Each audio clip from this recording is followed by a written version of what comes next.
Hey guys, this is my review of the Apple MacBook Pro 15-inch. In this video, I'm going to go over the small things that Apple forgot to mention and other reviews skipped over. This is going to be the review of the things that matter to you, the end user. First, I'm going to go over the things I like. The best unexpected change of this computer was moving the power button. It used to be up there in the corner, now it's actually part of the keyboard. This is excellent. It looks more clean, more uniform, and it works just as well. I love it. The speakers have not changed as far as size goes, but they have gotten much louder, which is surprising for a smaller, thinner computer. I've listened to music, watched videos, and I love how loud the speakers are. This one's a little bit more well known, but I'm going to share my thoughts. The SD card slot can actually be used to expand your memory. You know, some of you may not like that the base model is only 256 gigabytes, and there's no easy or cheap way to upgrade that to 512.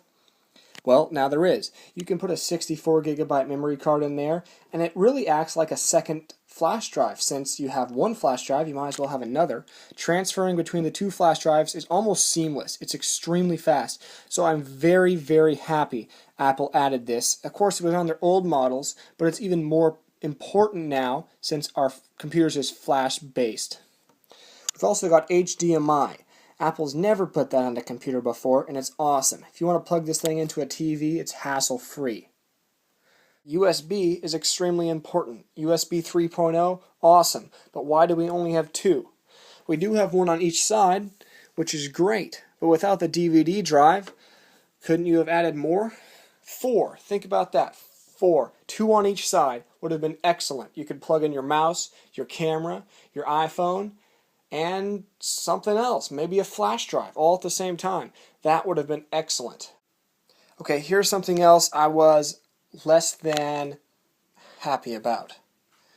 Okay, this lip here for opening the computer has changed. Now it works just as good as it... Oh, wait. Oh. Okay, it works. But not as good as before. It used to be snap open. You know, open real quick, open easy. But now, especially for those of us with fat fingers, it's gotten smaller. And even though it works fine, you know, it only takes a second extra, it doesn't really feel as good. You know, it's flattened. It's not curved like it used to be. And I don't like that. It would have been nice if Apple would have kept their old design. Now, it makes sense that they choose this new one because the computer's obviously gotten much thinner and they need more space on the inside.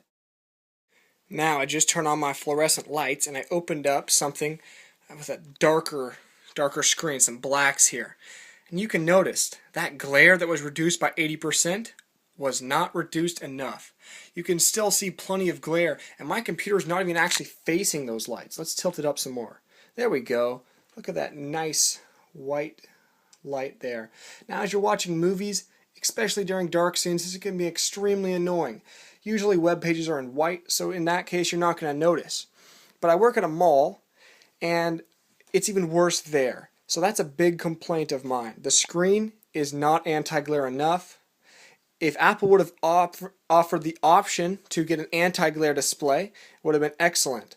But this model should not be advertised as 80% less glare, because the glare is still significantly there. Another change is that the MacBook Pro label is actually missing from the front and it is now on the back of the computer. Whether you like it or not, it is definitely a difference. This is, obvious that you could see it's not there from the picture on the web, but I'd never actually thought about it until I actually got the computer in my hands and thought, wow, where's the MacBook Pro label? I don't like it personally. It does make the computer look a little bit more professional because there's no name written all over it. And Apple's not much for boasting their name. But I liked it being there because I like people knowing I had a MacBook Pro. And now it could be anything, except it's obviously not because it looks so much like any other Mac. Okay, let me show you where that actually is. Sorry, I'm filming with my iPhone. There it is, MacBook Pro. It looks real nice in the back, but it would have been nice to have it on the front there. Thanks for watching my review. This is the best computer by far I've ever used, and even though there are some shortfalls, I really don't plan on